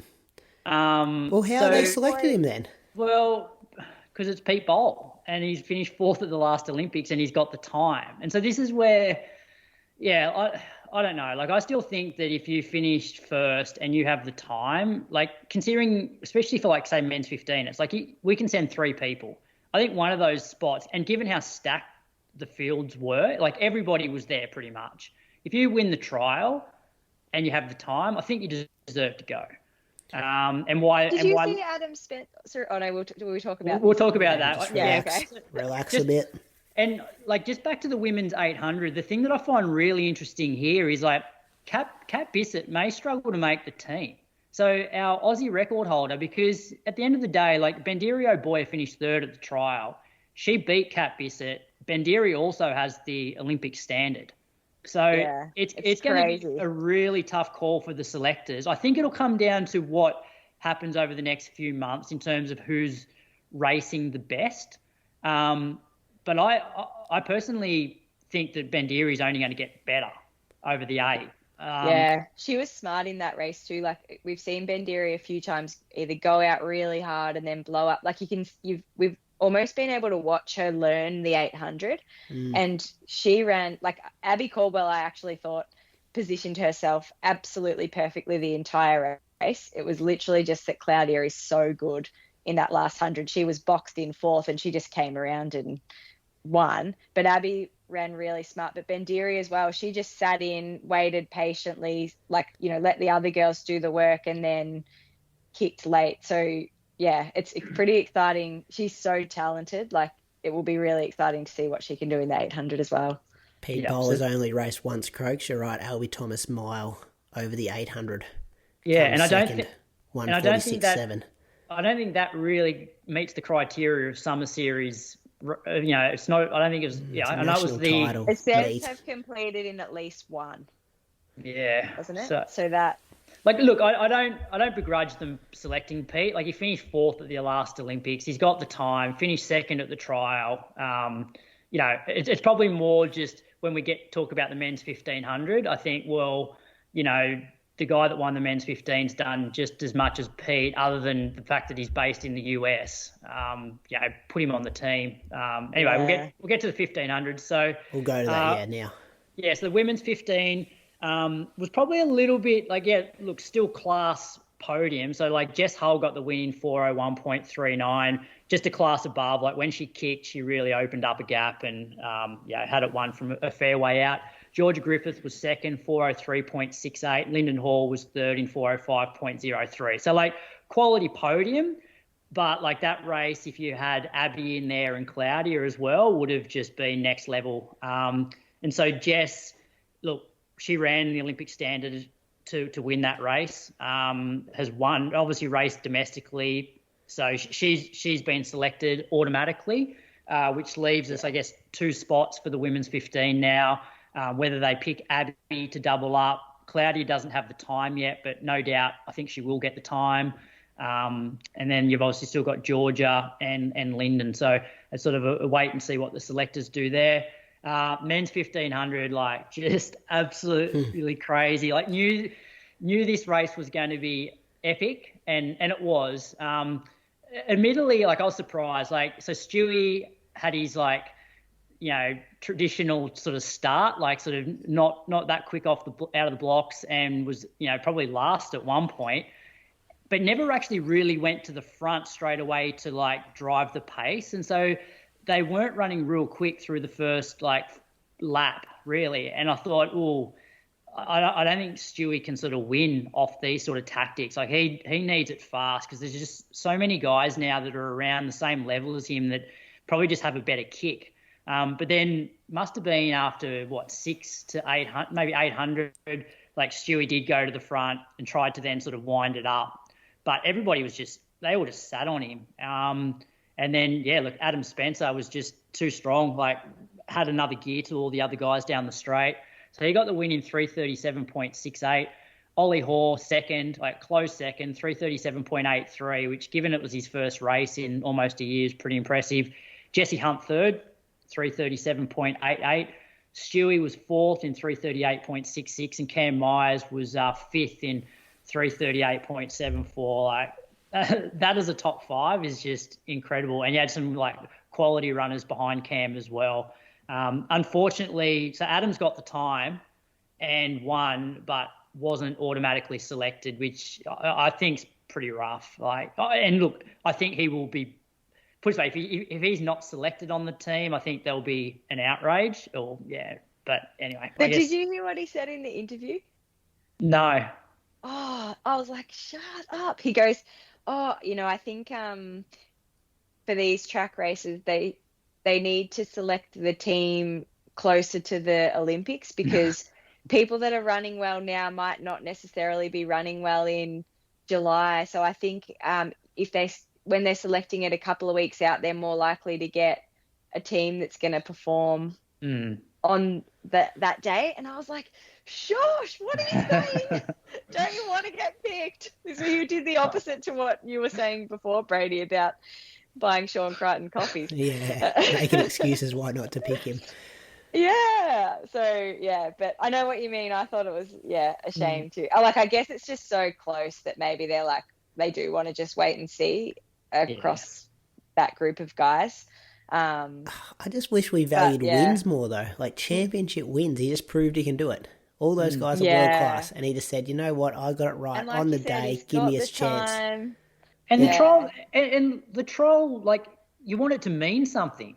And so if you don't end up picking this guy, the nationals or the Olympic trials doesn't actually mean anything. They just won't come back from the States. You don't want that either. It might, when it comes to it, it might still mean something. Like they might come back to this. If these guys are all running the time, but they are having trouble splitting, they're going to go Adam Spencer won nationals. He deserves a spot, don't you think? Yeah, look, I have no doubt if Adam Spencer is running well when the selection, like when that comes around to selecting the team, he will be there for sure. Because like if you win the trial and you've got the time and you're proving your fitness, like he'll be there. I just wonder though, because he's not as big a name as your Ollie Hoares and your Stewy's, if Stewy won this 1500, do they automatically put him on the team? I reckon they might. Do you think that they were using that he hadn't done any of the summer series? Do you think that's the part of the criteria that he hadn't ticked off, hence they can't pick him? Or well, they could definitely use that, but then I would argue that Pete Bowl didn't really support this. Like I know he couldn't support the summer series because he was injured, but then Adam Spencer, is over in the US, so it's hard for him to support the summer series. Like I can see what Athletics Australia are doing. It's like they want to bump up the domestic season, and so if you put the carrot of like, well, if you want to be an automatic for the team after nationals, you have to compete like throughout the season. Like it certainly makes maybe the meets a bit better, knowing that these guys, if they want to be selected, have to run them. But logistically, it's hard for people like Adam who are overseas. But if we chat about the men's 1500, it sort of leaves a it's going to be interesting because, I got a feeling that Jesse Hunt will get the time over the next month or two, which sort of leaves 5 guys, only 3 spots. I think Adam Spencer's got one of them locked up. So then, who misses out on the team? There's a chance that Stewy doesn't make it. Yeah, it's nuts, isn't it? The good thing Stewy's got going for him is he has access to all the diamond leagues that are traditionally the fastest races. That's true. But how much as well do selectors look at championship races? So I know I'm that with you, mate. They should be looking at it heaps. I know that traditionally, especially since the 2016 Olympics, the men's 1500 meter races have almost been time trials, heats, semis, and finals. So that suits Stewy. But if this Olympics, it goes back to being a bit more of a tactical affair in the 1500. Stewy's not as good in those races as, say, an Ollie or possibly a Cam or, these guys that have these real fast finishes. So then do selectors look at that and go, well, who's the best all-round 1500 metre runner to be able to compete in all different race tactics? You can't have him behind Cam, though. Some more head-to-heads too. Yeah, he's beaten Cam twice. Yeah. And I think those last couple of spots will be up to who's running well, when the team's selected. Sort of what Adam Spencer was saying. It makes a lot of sense. Choose the team that's actually running well at the time. Yeah, but that's where the access to races can have an impact as well, though. Because if Stewy's running diamond leagues and other people are running, British miler clubs, and there's running a second between, you know what I mean? That goes back to the marathon chat with running times on different courses. Well, Cam's doing that Bowman mile or whatever it is, the one or the Prefontaine meet. Yeah, so then if that's a mile, it's not a 1500. They get a split through 1500, but you know what I mean? Yeah. I mean, most of those guys are not going to have trouble getting into big races. I'd argue Jesse Hunt would compared to maybe the other Jesse, 4. Yeah, I guess if he's not as well known overseas. He's got some good times on the board, though, where he should get a good run. But, yeah, Ollie, Stewy and Cam. Cam is a global 17-year-old sensation. You'd think that he'd be able to get into some of the big races. But, yeah. Women's 5K, Ellie, did you watch this yesterday as well? It was an interesting race. Yeah. Yeah, it was a good race. Do you want me to go through the results? Yeah, then tell us what you thought. Yeah, so Rose took the win in 15:21. Great kick. Again, we've seen Rose do this before. I thought she ran smart. She just sat and waited and positioned herself well, and then waited until about 300 metres to go, started moving around them. Lauren Ryan was second in 15:24. Morty Scarring third, 15:25. Izzy Bat-Doyle fourth, and Jenny Blundell fifth. So these 5 were kind of all in the pack together until quite late. And I was really interested to see the head-to-head between Rose, Lauren and Izzy in particular, just all 3 of them having gone sub 15, probably chasing, depending on whether Jess Hull wants to do the 5K at the Olympics. I don't know if you guys know anything about this. No. But really, if she does, there's basically 2 spots left. So the 3 of them at the moment are so even on time. So that was going to always be a good head-to-head.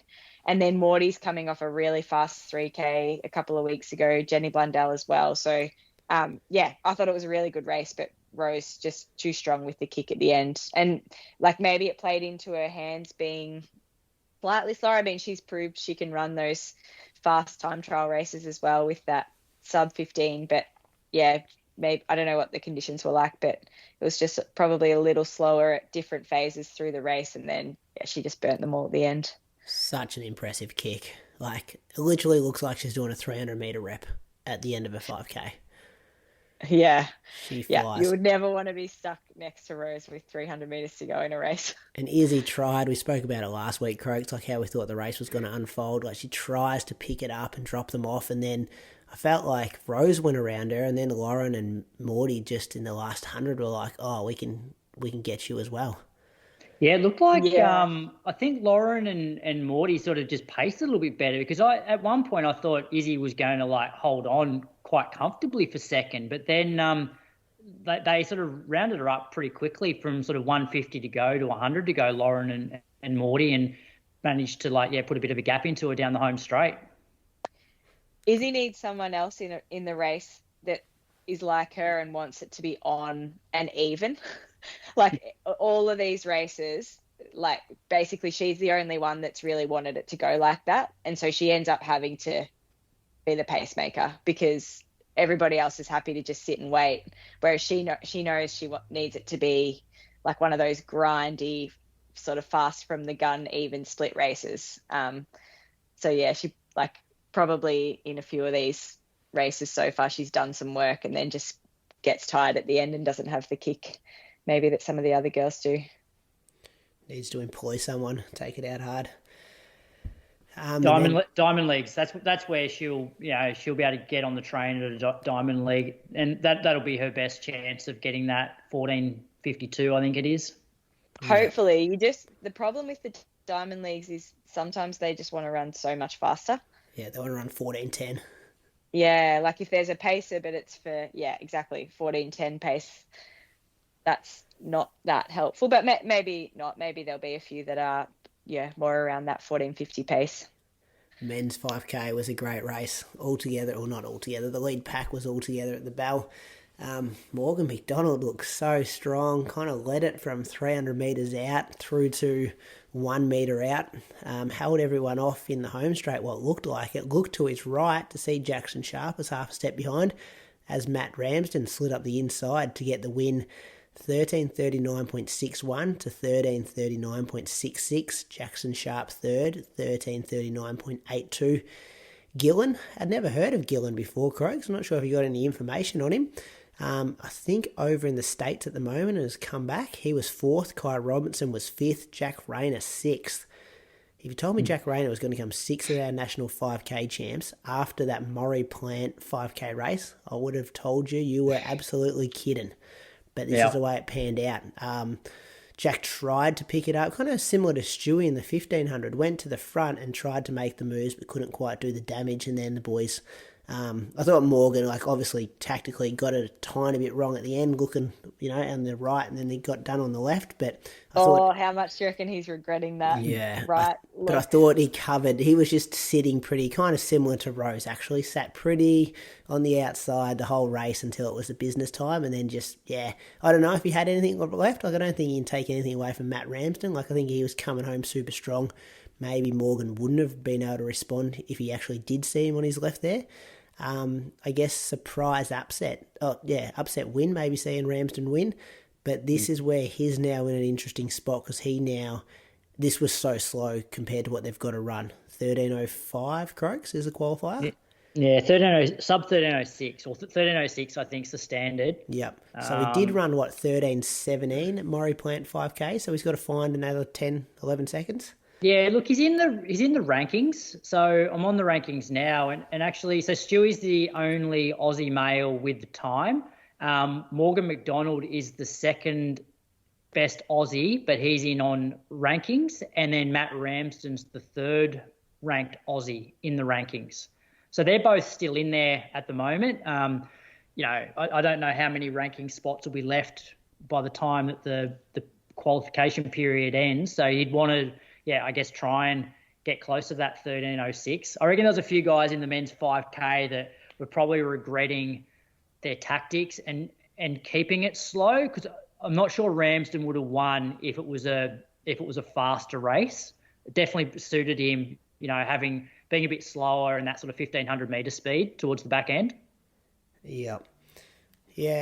It's going to be interesting to see how much quicker he can go. And I think he said in the interview he was got some diamond leagues in China coming up. So this weekend, actually. Oh, this weekend, is it? Yeah, okay. Yep. Is it a 5K as well, or 3? Yeah, so we'll preview it at the end of the show. But, Callum Davies, actually Stewy's down for the 5K, Matt Ramsden, Jack Rayner, and, did I say Callum Davies? Yeah.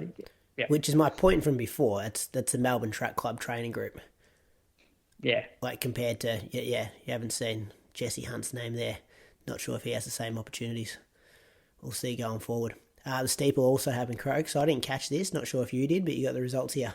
Yeah, so I didn't see the women's race. Amy Cashin got the win, though, 9:39. Stella Radford second, 9:42. Cara Finn Ryan was 39:43. I saw maybe the last half of the men's race, and as I was turning on, I heard that Trippus was like on the infield injured, so he obviously hurt himself during the race. So he was a DNF, and to be fair, probably the favourite going in. I think he'd won just about every steeple that during the season, and so that opened up the door then for Matt Clark to get the win, 8:41. Ben Buckingham was sort of closing pretty hard to try and run him down. He finished second in 8:43. Liam Cashin third in 8:45. And that was the national champs: Claudia Hollingsworth, Abby Caldwell, Pete Bowl, and Jess Hull, the distance runners, middle distance runners, selected to go to Paris. Watch this space for the next couple of months. As you're listening to this show, you're probably training for a race. But how dialed in is your race nutrition? Precision Fuel and Hydration has a free online planner that you can use to work out how much carb, sodium, and fluid you need to perform at your best. Then they have a range of fuel and electrolyte products to make it real easy to hit your numbers. Brady regularly uses their resealable 90-gram gel on his longer runs. They also work with a long list of top runners, including four-time Olympian Lisa Waitman, Hayden Hawkes, and regular guest on the show, Izzy Bat Doyle. Click the link in the show notes to use the planner to personalise your strategy for your next race. Then use the code INSIDE to get 15% off your first order of fuel and electrolytes and help support the show. Patrons can get 20% off using the code shared in our Patreon-only shows. Listen to question, Croaks. What do you got? Yeah. Or do you want to I'll quickly just go. So Rotterdam was missed that last night as well, and so it was won by Abdi Nagay in a new Dutch record of 2:04:45. I think he held the record anyway. The women's race was won by the 2019 Berlin Marathon champion Ashedi Bakiri in 2:19:30. Wins it every year, doesn't he, Nagay? Yeah. I watched this. He was cruising. Was he? Yeah, he ran past someone at one stage that had a sign saying Abdi. This was at about 41.3 kilometres. And he was coming second. He was just sitting on this guy, and he did like a fists in the air, waved at them, just jogging behind this guy who was leading the race. And you could just tell he's just waiting. And then, about a K to go, or maybe even a bit less, just took off and put 30 metres into him straight away and just looked so comfortable. I was like, I cannot believe he's running 2:04 and he looks that comfortable. He medalled at Sapporo, didn't he? Yeah, he came second. Yeah. Yeah. I heard a story about him. It was in the Osaka call room. Were you there, Ellie? Did you hear the same story? I don't think so. It was someone was at a race with him. It could have been Rotterdam, and they were in the elite athlete area beforehand, and everyone was warming up, doing their thing. The Japanese were getting ready 45 minutes before, probably an hour and 45 minutes before, and he was just sitting there in his little sleeping bag on his mat, watching something on his phone. And someone asked him what he was watching, and he was just watching highlight reels of himself, races he's done. And then he went out and smashed everyone, ran 2:05 or something just absolutely won by 2 minutes. And just literally did a 30-second warm-up, put his phone away, and then just, went and won, which I loved. That's awesome. I think Reece Edwards told me that story, so it could be completely wrong, and I could have just repeated an incorrect story. Or Dean Menzies. If Dean Menzies told me, it would be absolutely correct. So, I actually met him one day at the before the Olympics. We were that training loop that we were allowed to go to every day, but he thought that I was someone else, so he started talking to me thinking that I was someone else, and he was hilarious. He was really friendly, and I think he actually came up to me and gave me a hug, and he was like, Sarah, how you going? Sarah Hall, did you get mistaken by? Nah, I can't remember who it was.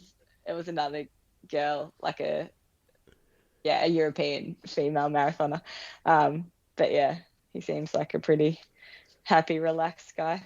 They're the kind of stories we want from a fill-in host, Croaks. Someone who's just been warming up at the Olympics, getting these kind of stories. Listen to question. Yep. So, hey lads, listen to question regarding marathon sessions on a Friday versus incorporating them into a Sunday long run. A lot of MTC crew and guys like Andy Buchanan will do their marathon-specific work on a Friday and then roll their standard 2:30 long run. You guys tend to do a lot more Sunday sessions after an extended warm-up to bang the legs up. Thought some discussion on this might be good with a lot of people about to start their Gold Coast build. And that question comes in from Aaron McSim. Good question. it does highlight the like watching people's training on Strava and thinking about copying it, which can be quite dangerous, especially. So one reason why we don't, or I personally don't copy that kind of training is because I work for starters on a Friday and have a job. Like, you don't want to compare yourself too much to elite athletes who have the more ample recovery time. And personally, I just think I need more than 48 hours between two high stressful runs. So I see 2.5 hours as quite a stress, and I see a marathon specific workout as quite a stress. So I like to split them as a Wednesday, Sunday, just to give my body enough time to recover between. Also with those guys, like I think because it's their job, not so much Andy, like he's got some stuff he does on the side with school teaching, but because it's your job, you probably want to get a bit closer to pushing your limits and finding out where those limits are so you can potentially be a bit more aggressive, which is why we see, I'm just trying to think that, like, so you've seen Sinead have injuries out of that group. You see Jack struggle to handle the marathon build-up stuff. Brett's pretty resilient. Andy missed Valencia with an injury. So when you're trying to push that envelope a bit closer to do that bigger stuff, that's where injuries and stuff can come from, where you do find your limits. Anything to add there? What do you reckon, Croaks? So like I personally have never done like a marathon block where every Sunday has marathon pace stuff at the back of it. Like even athletes I coach now, I tend to sort of have a bit of a compromise where I'll do that every second week. One reason I don't like doing it every Sunday is there's people out there that then just treat every Sunday almost like marathon race day. And if you're doing that for, from 8 weeks out to 3 weeks out, like you're pretty much cooked by the end of it. Whereas I like to have 1 week you'll do a longer marathon type session on the Friday, and it could be something like 2x8K at marathon pace with a K float, and then roll into 2.5 hours on the Sunday. And I feel like that's manageable. Like the 2.5 hours isn't hard, but it's also building some additional strength because your legs are a little bit tired from the Friday session. And then the following week, you have just the one interval session sometime during the week, and then you have 2 hours over rolling hills, and then you do some stuff at marathon pace. So you're not doing it every single week, but you're getting that sort of mix between both. That's what I like to do. Ellie, opinions on that? I think you've got to look at each individual too. Like mileage comes into it as well. If you're running, 50 or 70 Ks a week, then your Sunday long run makes up a huge amount of your weekly mileage as well. So for you to then go and do, 2 other high volume sessions, that's like almost all of your running is going to be high stress, if that makes sense too. Whereas like if you're looking at guys like Andy, who's running 180 Ks a week, maybe the 2 hour 30 long run is 35 Ks or whatever. That's actually nowhere near as big of a part of his week, if that makes sense.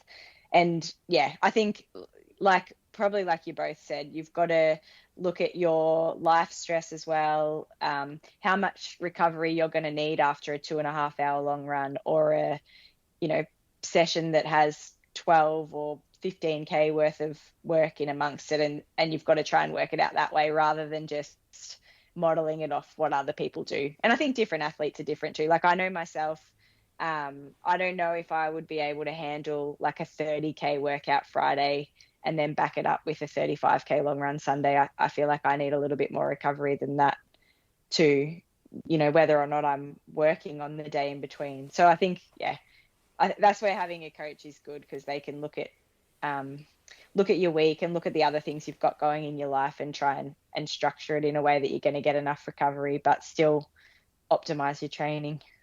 Good luck with the build-up, though, Aaron, towards Gold Coast, if that's you. A lot of people starting it. Croaks on the loose. What do you got, Croaks? Don't have too much. I think I probably already mentioned it. Just about if somebody wins nationals in Olympic year, which is the trials, they've already got the standard and they've beaten everybody in that race that's a contender for the Olympic team, just select them. Like, I also think for that athlete, like talking about Adam Spencer here, like this would be his first Olympic team. And I think there'd be something more special about being named at the end of the major championship, being nationals, than getting a phone call 6 weeks before the Olympics saying you're on the team. I just think you got 3 spots. He's proven that he deserves to go to the Olympics. He's beaten Ollie Hoare. He's beaten Stewy. He's beaten Cam Myers, Jesse Hunt. What else do you have to do? Give the man his moment. Yeah. The other thing is too, like, if he's having to slam himself in that last month or whatever leading into the end of the qualification period to try and prove his case, like, that doesn't necessarily going to mean you're going to peak at the Olympics, does it? Like, sometimes it might be better to know, and then you've got a little bit more, you can pick your races a bit more carefully, you know, all aiming to peak at the Olympics rather than, you know, trying to peak a month out to get selected. Which is exactly the reason why they picked Pete Bowl, because it's like, we know that Pete's class, he's finished 4th at the Olympics, he could finish there again or higher this time around.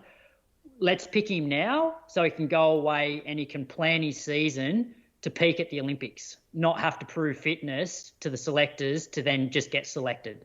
So I reckon that's why they've picked him. And I feel like you should be able to do it for someone like Adam Spencer as well, who's proven that he deserves his spot. And no doubt, I'm glad they've done that with Claudia too. Like, you know, she's just being so young and such a phenomenon. You want to make sure that, she's got, you know, she's not basically having to kill herself between now and the Olympics trying to stay at that peak level of performance. Whereas at least now, she knows she's in. She can plan the rest of her season. Yeah, she doesn't have to get on a plane until the Olympics now if she wants to. Like, she can stay home. Yeah, which I'm sure not racing at all is not the answer either. But like, you know, just she'll want to get... Abby too. I think Abby deserved to get picked. Like, I know, such a dominant I guess season. having that. Such a good season, and and both of them. I think as well, if you run the Olympic standard at the actual trials, like, that's even more reason for both of them to be selected. Yeah, I agree with you, Croaks. Good loose from you. What's coming up, Ellie, between now and you're travelling this weekend? Did you say Sunday you're going over? Flying business? No. No, news went business to Paris, don't you? Flying economy, yeah. This is the world we're in. Influencers go business, athletes go economy. I told him he wasn't allowed to complain about being tired this week after his business class flights and 5-star hotel. Does he still run? Especially not to Bree, who was home looking after Pia all week. It's going to be very hard to get his spot back on this show next week, to be honest. He's been very quiet on Strava. Oh, yeah. Yeah, poor Jules. He's injured. Knee, isn't it? Knee problem? Yeah. He did run once while he was away, and he said it actually felt okay. But it's the other knee to his knee that usually causes the issues, but I think similar kind of thing. So I think he's maybe going to get an MRI on it, but yeah. Every photo I saw of him, he looked like he'd had 35 beers. His eyes were just glassed over. He was having a rough time in Paris, Brady. It was a work trip, he told us. What about the Sam Kerr photo? Did you see that? Him and Sam Kerr? I did. I couldn't believe Jules had asked someone for a photo. He looked pretty happy with himself too. What about him falling asleep at the soccer? Yeah, he went to some big soccer game. Went and watched Barcelona play and fell asleep. I told him he can't tell soccer fans that because they'd be furious. Imagine if you were a die-hard soccer fan and you heard that he was at the Champions League 10 metres from the field, asleep. $520 for the ticket and he fell asleep. There's die-hard supporters who never get to watch that. It was some kind of final, I think.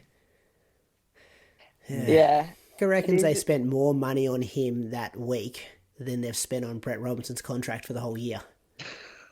Like, he's just become the number one Nike man. And I'm not saying Brett Robinson doesn't get paid well. I'm saying that's how much they lashed out on Moose. Anyway, you can hear all about it. He said he was loving hanging out with all the high fashion people. I said, you can imagine what he would have been wearing to try and impress them. Well, I logged onto stuff. our Instagram account one day and we just were following all these random people I just haven't seen before, and they're all just one of them's a professional skateboarder and she was there in this Paris trip, and did you notice that, Crooks? He's gone loose on our Instagram account. No, I didn't. I did notice that he'd uploaded all these little clips from the little expo thing that he went to. with all the different shoes and the uniforms. Actually, having the uniforms caused quite a stir. Yep. Bit in the news about the uniforms. The women's uniform, Ellie. The cut of it. Yeah, I saw that actually. I saw a funny video about that. The Even USA the colours, women's the colours are a bit odd. It's like it almost looks purple, and they're like, traditionally like blue and red, but that women's kit almost looks sort of purple. I love that he's got a whole segment coming up recapping his trip, and we've just given our opinions on the trip from what it looked like on Instagram. We probably ruined all the stories too. Nah, they'll be definitely told with a different style to them. I think with Moose and Zaka. So enjoy that. That's coming up.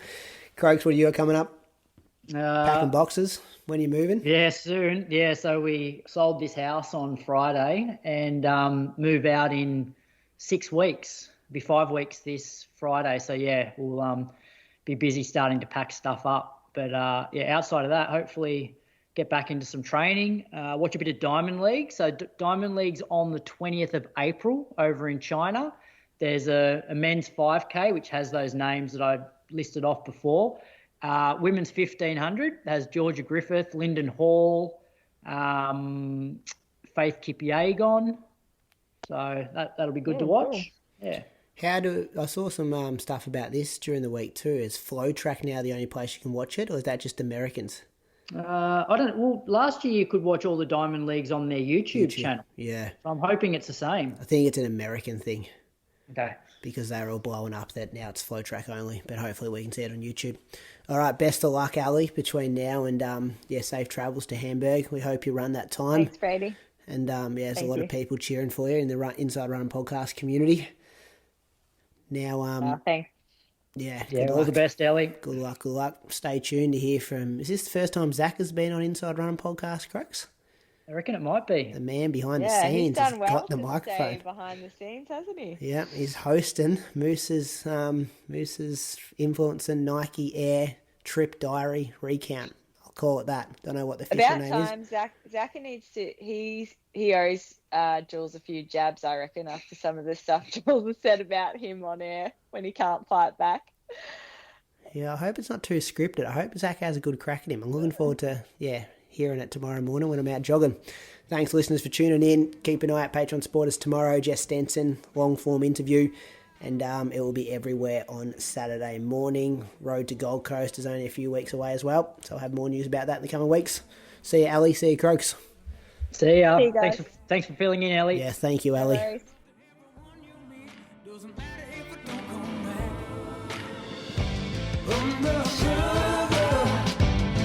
My skin.